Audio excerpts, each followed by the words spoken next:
Alléluia. Parce qu'ils ne sont pas devenus. Parce qu'ils n'ont pas médité dessus.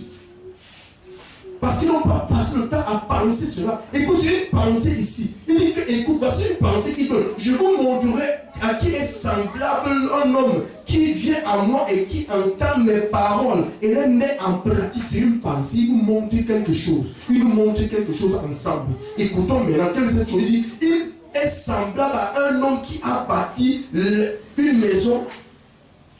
Une maison. A creusé profondément et a posé les fondements sur le roc. Alléluia. Et quand tu entends ces paroles, quand tu entends sa pensée, alléluia, et que tu gardes, amen, alléluia, tu es comme quelqu'un qui a bâti une maison dont sa parole, sa pensée est une maison, alléluia, que tu bâtis en toi. L'ancienne maison est l'ancienne parole, est l'ancienne pensée. Amen.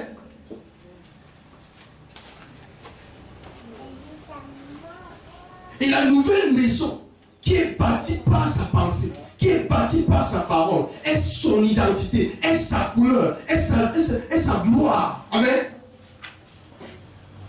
Est sa puissance. Personne ne peut déplacer cette parole. Personne ne peut déplacer cette maison.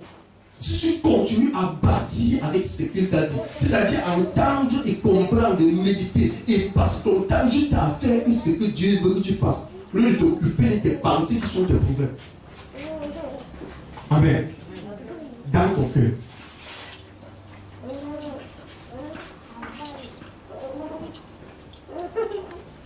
Une inondation est venue. Un torrent s'est jeté contre cette maison sans pouvoir l'ébranler parce qu'elle était bâtie sur l'eau.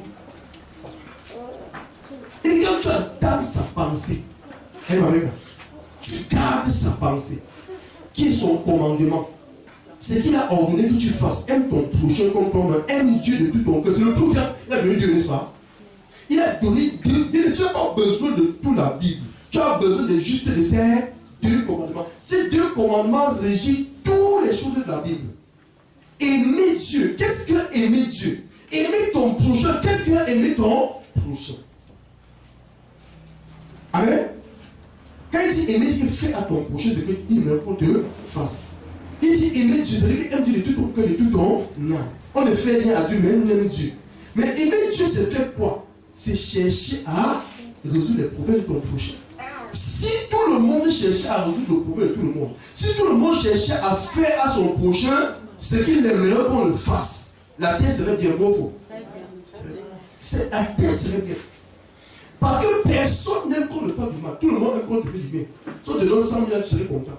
Et tu ne peux pas donner à quelqu'un. Même 10 francs, tu ne peux pas donner. Alléluia. Alléluia. Entraînons-nous à faire du bien aux gens. C'est la volonté de Dieu. Amen. C'est la pensée de Dieu. Il ne reste pas seulement, tu attends qu'on va tout te donner. Tu as quelle pensée? C'est la pensée de Dieu que tu as. Mais démarque-toi, même si tu n'as rien porté la pensée là. Il y a ce matin. Ouais. Une terre stérile a juste besoin d'une sémence, n'est-ce pas? Mais elle est stérile parce qu'elle a une pensée stérile. Une pensée qu'il faut comprendre. Tu as une pensée que tu veux comprendre Dieu soin de toi. Tu veux seulement comprendre soin de toi. Tu veux qu'on te regarde, qu'on regarde tes problèmes. Tu es toujours en train de concevoir les pensées des problèmes et des soucis et des troubles. Et tu veux que les gens te reçoivent. Dis, mais laisse tes pensées. Mais commence à, dans ta pauvreté, dis que je suis plus pauvre. Commence à résoudre le problème des autres. Les servants que tu as. Tu vas voir comment ta pensée va changer, la richesse va venir. On ne change pas l'homme en lui donnant quelque chose. On change l'homme en changeant sa pensée, qui est son identité. Mais comprenez ce que Dieu vous dit.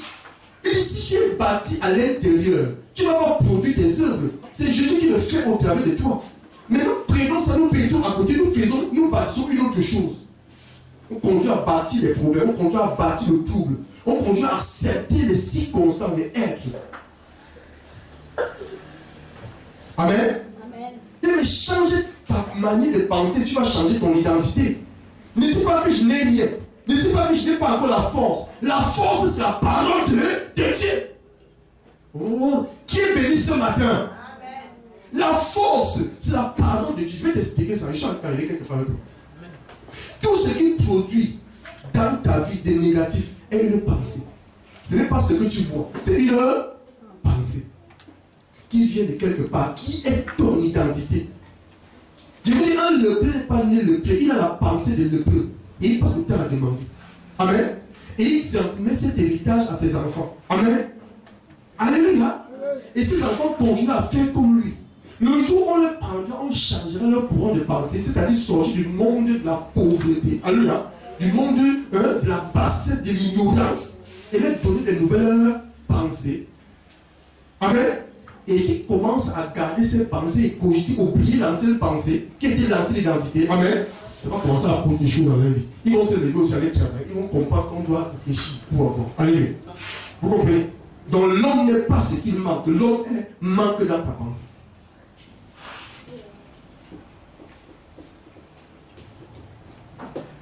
Alors prends la pensée de Dieu fait pour toi. Tu vois? Alléluia. Jean 11 à partir verset 39 à 44.